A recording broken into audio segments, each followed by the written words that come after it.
여기 앞쪽에 초록색 네, 옷 입으신 남성분. 안녕하십니까. 새쌍둥이를 키우고 있는 서울 거주하고 있는 제가 자발적으로 낳은 세 자녀는 아니지만 이렇게 많은 축복과 박수를 주셔서 감사드리고, 그러니까 제가 뜻하지 않게 어떻게 보면 하늘에서 내려온 새쌍둥이 아이들인데 낳고 보니까 너무 힘듭니다. 이게 지금 벅차오를 정도로 힘들고, 끝나고도 이제 어린이집에 하원을 또 가야 되고, 그나마 저는 좋은 나름의 이제 직장과 와이프도 이제 재택근무를 하고 있어서 그런 환경적인 게 되다 보니까 저희 둘만의 이제 힘으로도 육아를 이제 버틸 수 있는데, 이제 아이를 낳으신 분들이나 낳을 그런 예비 부모님들, 이제 현재 복지 정책과 이런 것들을 생각해 봤을 때는 아이를 낳는 게 오히려 부담을 넘어서 두려움을 가질 수도 있을 것 같습니다.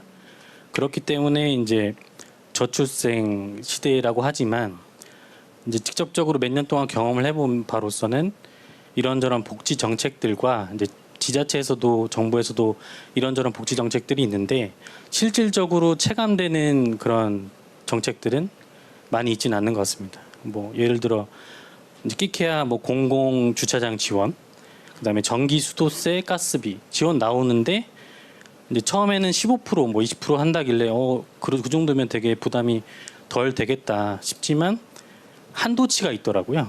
이제 이런 뭐 예를 들어 가스비는 15,000원. 되게 미미한 상황이다 보니까, 게다가 또 아이들이 이제 나이가 들면서 오히려 아동수당이라든지 이런 것들은 나이가 들면 점점 더 비용적으로 부담이 되는데 오히려 금액이 더 줄어듭니다.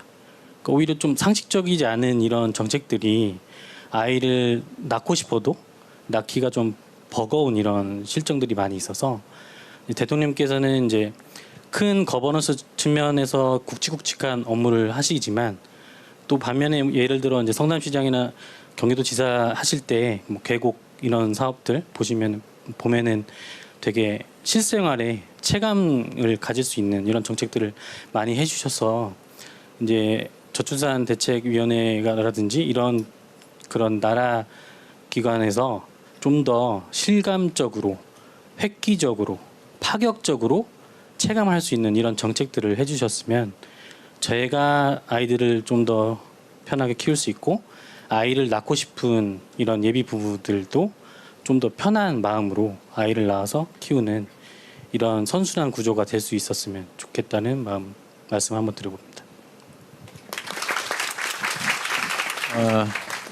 제가 의견 한번 물어볼까요?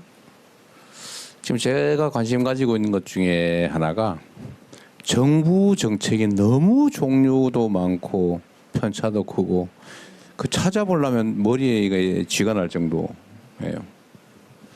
예를 들면 육아 지원 정책도 온갖 게 있지 않습니까? 무슨 뭐 베네저고리 값부터 뭐 출산한 자체로 지급하는 일시금, 뭐 아동수당 포함해서 또는 사실 뭐 온갖 종류의 다양한 지원 프로그램이 있는데 이게 사실은 전달 비용이 상당히 많이 들거든요.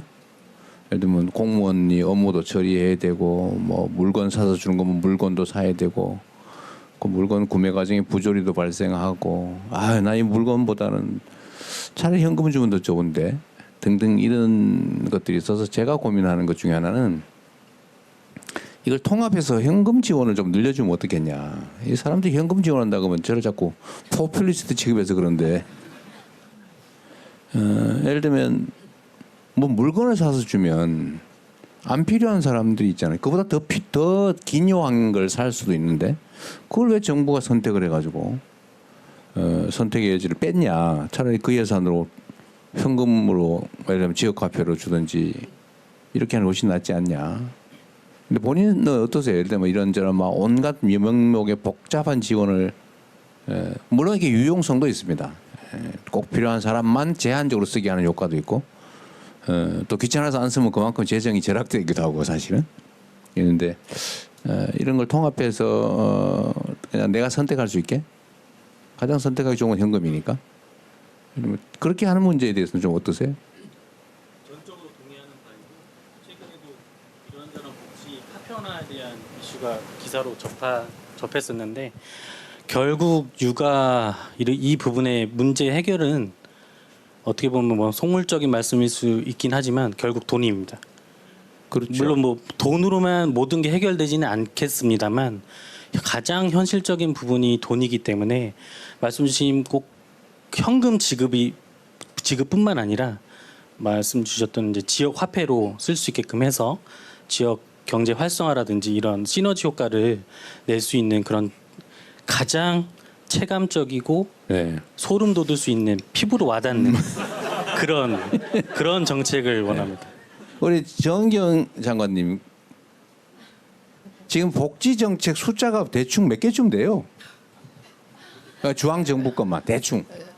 전체 복지로 따지면 숫자를 얘기하기는 어려운데 한 350개고 지자체까지 하는 걸 지자체까지 하면 보면 뭐 몇천 개가 돼서 어떤 서비스가 있는지를 주민들이 잘 모르시는 경우들이 있긴 합니다. 홈페이지 통해서 안내하는데 네.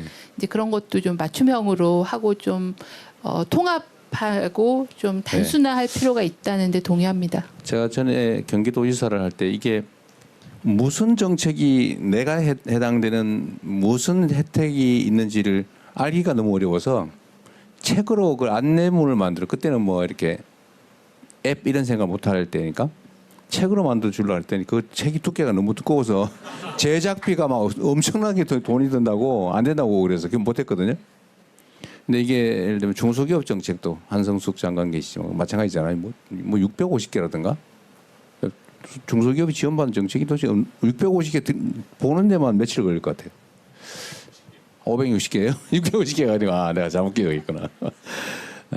어쨌든 여러분들 의견 한번 물어볼게요. 그냥 이것도 예를 들면 온갖 정책들이 나눠져 있어요. 예를 들면 장애인 정책도 뭐 물건 사주는 거 뭐 온갖 것들이 있는데 이걸 차라리 가능한 범위 내에서 통합해서 본인이 선택할 수 있게 현금으로 통합해서 지원하는 거 어떻게 생각하세요?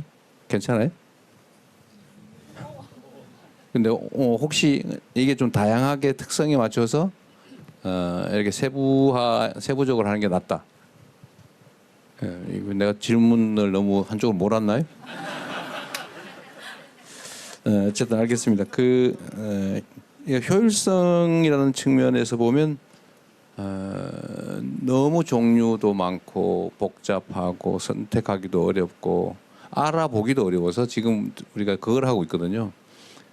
내가 필요한 내가 지원받을 수 있는 어떤 프로그램이 있나.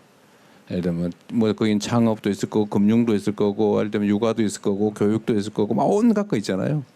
그걸 인공지능으로 딱 물어보면 나 지금 힘든데 나 뭐 도움 받을 거 없을까? 라고 하면 차차차 가르쳐 주게. 곧 가능하지 않을까요? 하여튼 그런 고민도 하고 있다는 말씀 드립니다. 좀 더 효율적으로 정부 재정을 집행할 수 있게 하는 건 정말 필요한 것 같아요. 네, 감사합니다. 다음으로 질문